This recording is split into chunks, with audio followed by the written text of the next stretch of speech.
done the right thing by the state of Missouri today in resigning his office, and I am cheering for our new incoming governor, Mike Parson. He's going to do a great job.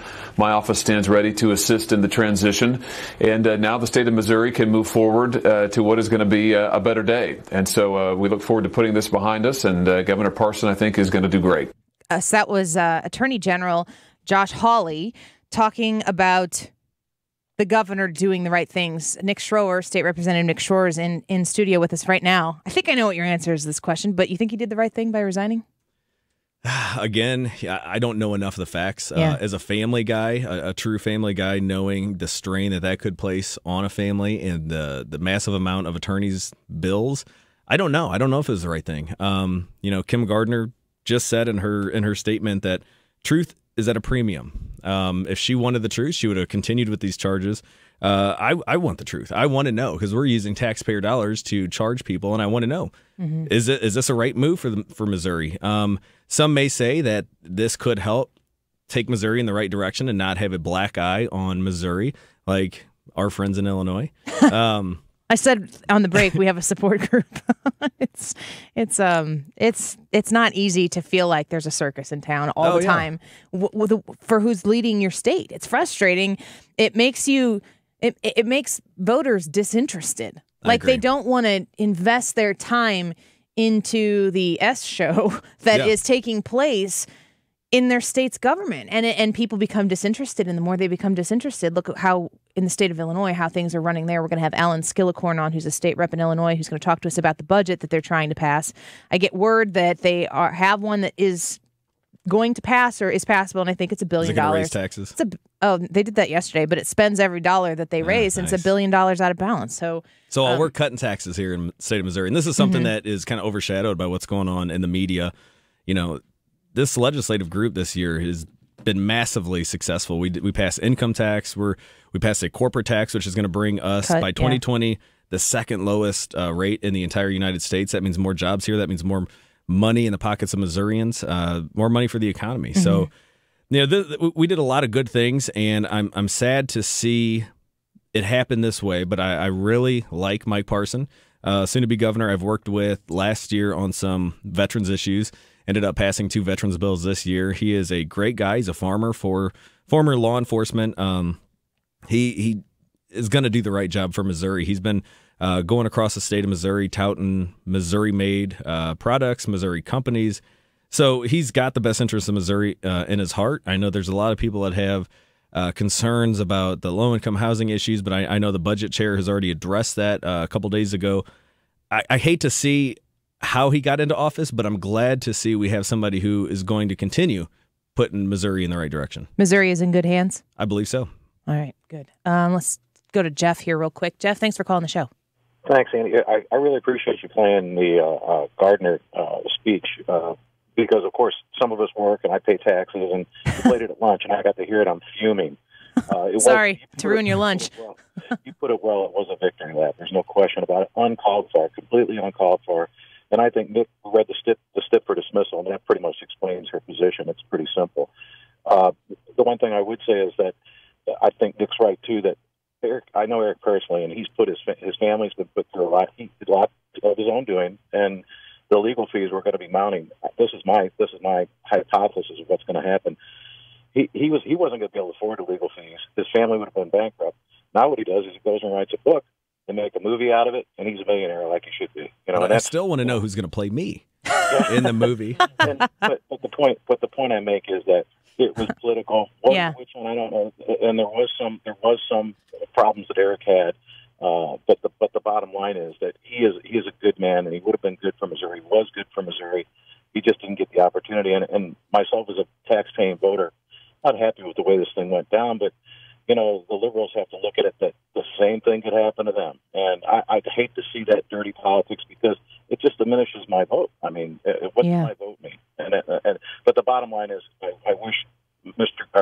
Greitens and still Governor Greitens and his family well. They're good people, and they don't deserve what they've gone through, even in light of the affair that he admits and any of the other allegations that are out there.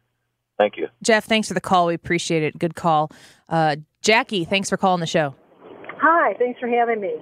I I just want to make the comment on the whole government issue in Missouri is that I was not a big fan of Greitens.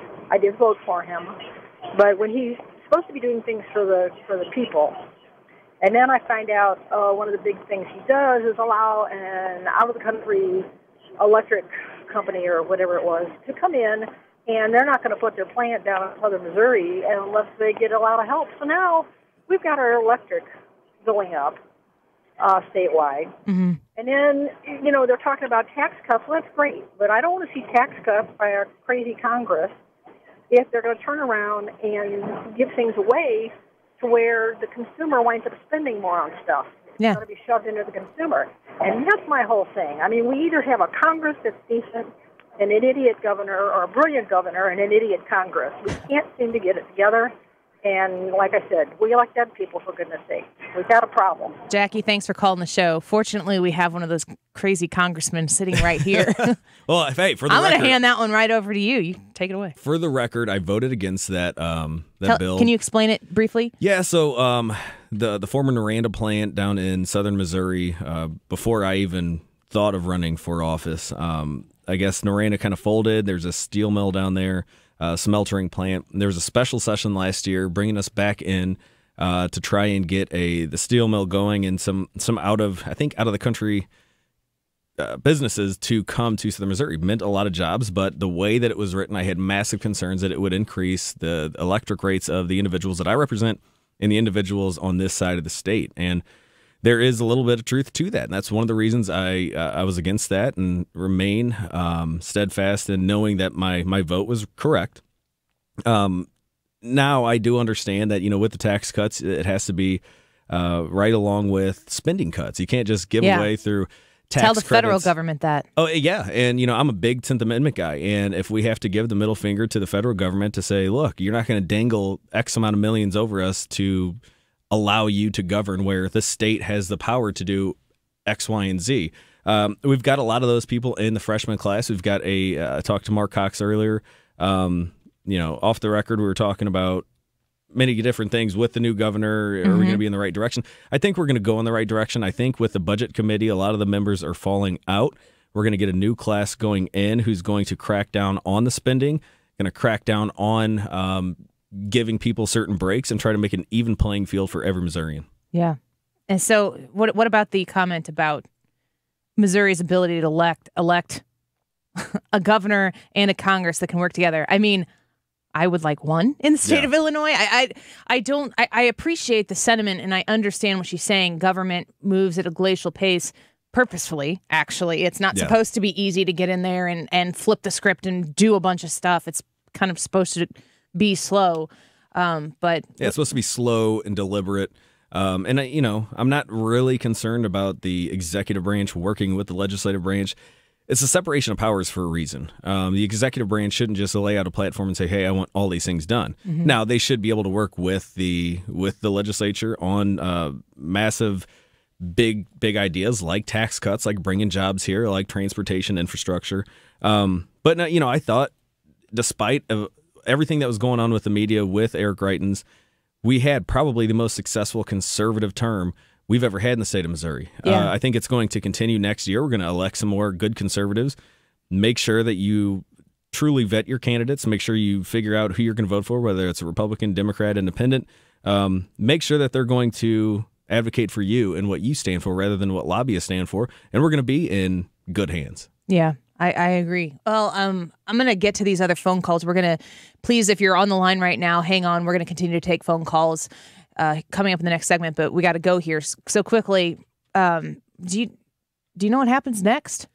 I mean, at least you're in a special session right now. That hasn't ended, right? Yeah, we would still have to go in to gavel out and finish a special session. I know that the Republicans are going to meet today. The Democrats are going to meet either today or tomorrow. We were supposed to go into session tomorrow to truly vet the rules that were going to govern the special session. I still think there's a lot of unanswered questions that need to be answered. Who's trying to play politics with our politics? Who's trying to influence our top tier officials? And we need to get to the bottom of it. And whether that means special session closes and we do it next year, one way or the other, we're going to find this crap out. Well, State Representative Nick Schroer in studio with us all this hour. We'll make sure we get this replay up on demand at 971talk.com/Annie ASAP so people can listen to what they missed. Thank you so much for the time. Thank you. We really appreciate having you here and having your insight. More phone calls.